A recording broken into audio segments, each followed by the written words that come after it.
আজ আমরা দেখব এই স্বচ্ছ দানাগুলি দিয়ে কিভাবে প্রাকৃতিকভাবে মোমবাতি তৈরি হয়।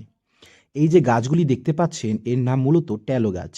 এই গাছের ফল থেকেই তৈরি হবে আমাদের মোমবাতি, যা দীর্ঘক্ষণ চলে ও কম ধোঁয়া তৈরি করে। প্রথমে এই ট্যালো বীজগুলি সংগ্রহ করে ডালপালার থেকে ছাড়িয়ে নিতে হবে। তারপর পরিষ্কার জল দিয়ে সেগুলি ধুয়ে নিতে হবে, যাতে নোংরা আবর্জনা না থাকে। তারপর এগুলো আমাদের ভালো করে ভাপিয়ে সিদ্ধ করে নিতে হবে। সিদ্ধ করা হয়ে গেলে একটি চালনির মধ্যে ঘষে ঘষে আমরা এর পাউডারগুলিকে বের করে নেব। তারপর সেই পাউডারগুলিকে আমরা একটি গরম জলে আলতোভাবে ভাপিয়ে নেব।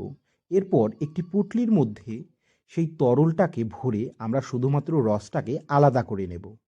এবার আমরা সারা রাত ঢেকে রেখে দেব এবং পরের দিন সকালে দেখব মোমবাতি তৈরি করার স্বচ্ছ উপকরণটা ভেসে উঠেছে। এবার আমরা মোমবাতিকে আকার দেওয়ার জন্য ছোট চিকন বাঁশ কেটে নেব। এটি মোমবাতিকে সঠিক আকার দেবে। এবার আমরা মোমবাতির সুতো ভরার প্রক্রিয়াটি সেরে নেব। এবার আমরা জমে থাকা মোমগুলোকে একটি পাত্রে রেখে গরম করে তরল করে নেব।